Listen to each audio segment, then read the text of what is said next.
back with another video. In this video, I want to talk about trauma. Um, Trauma, that's huge. Trauma is huge. Childhood trauma, adult trauma, trauma is huge. I believe everyone in life has experienced trauma one way or another. It could be a small trauma, a big trauma. Trauma is trauma.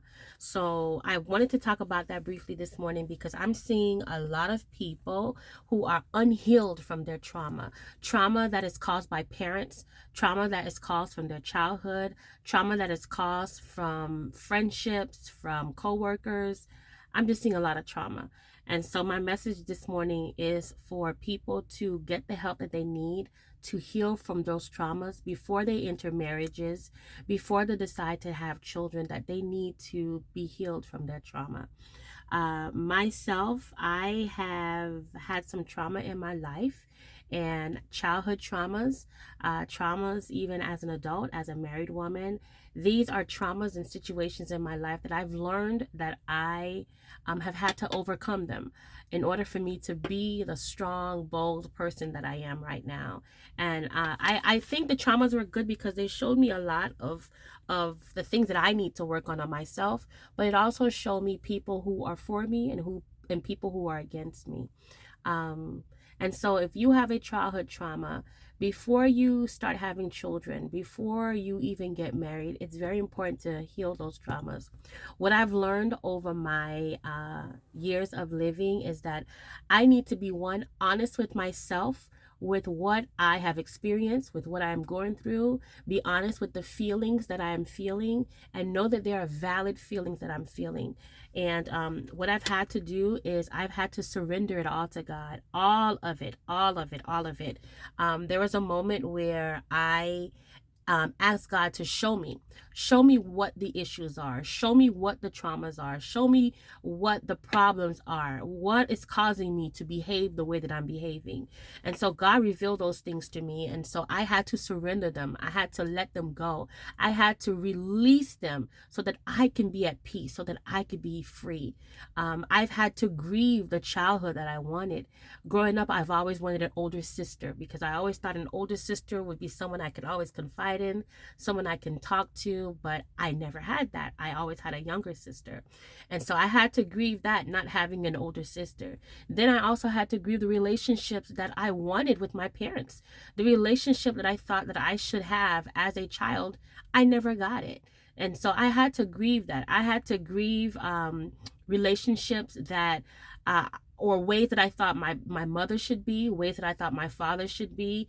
I had to grieve all of that. I had to grieve my marriage. There are parts of my marriage that I had to grieve because I came in with expectations in my marriage of what a marriage should be, and my marriage was not that. So I had to grieve that, and I had to be able to be honest with myself and know that I have these traumas, that they are valid, that they are here, but I need to release them in order for God to heal me. And so because of that, I'm able to be in a space where I am at peace. I have a relationship with my sister. I have a relationship with my mom, with my husband, and it is a great relationship. I've been able to get rid of the hurt, get rid of the pain, of course, through Jesus Christ. And I'm able to express myself freely. I'm able to openly talk about whatever the issues are. And I don't have to live in the past. I don't have to live in the childhood that I wanted. I don't have to live in the marriage that I wanted. I grieved it. I cried about it, grieved it, and I moved on. I surrendered it, and then I moved on. And that's something that we all need to do, specifically those who are in a stage of where they're ready to get married, or they think they're ready to get married. You need to grieve your childhood. You need to grieve your trauma. You need to grieve the marriage that you're expecting, the marriage that you wanted, or the marriage that you want, because it's not always going to be like that, because God has other plans for us. So it's important that we learn how to grieve and how to move forward. Also understand this: you may never get an apology from your loved ones about, hey, how are you? How are you? I'm good. So understand this: you may never get an apology from your loved ones for how they treated you when you were younger, or how they treated you even in the present. You may never get an apology. You can either choose to forgive and move on. You can choose to forgive and not include them moving forward. But understand, you may never get an apology, and you have to determine how you're going to deal with it. I realized in my life that certain people, I knew I wasn't going to get an apology from them. So I had to choose to forgive so that God can heal me and I can move on. Do I still associate with those people? No, I don't. Some of them I do, some of them I don't. And it's only through the leading of the Holy Spirit that has allowed me to determine what friendships to hold on to, what relationships to hold on to, and what I needed to let go. So, anyway, that is my message. I got my boy here. Hi, buddy. You want to say hi? Hi. Hi. So I've had to learn to heal. So my prayer for you is that you learn to heal from your trauma. You learn to heal from your problems.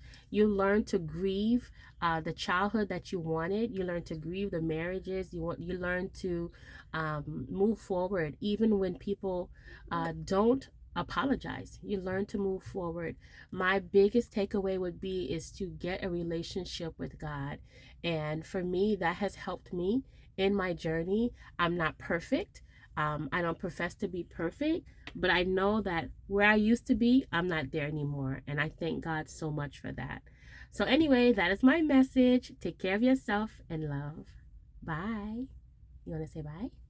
Bye. Say bye. All right. Bye.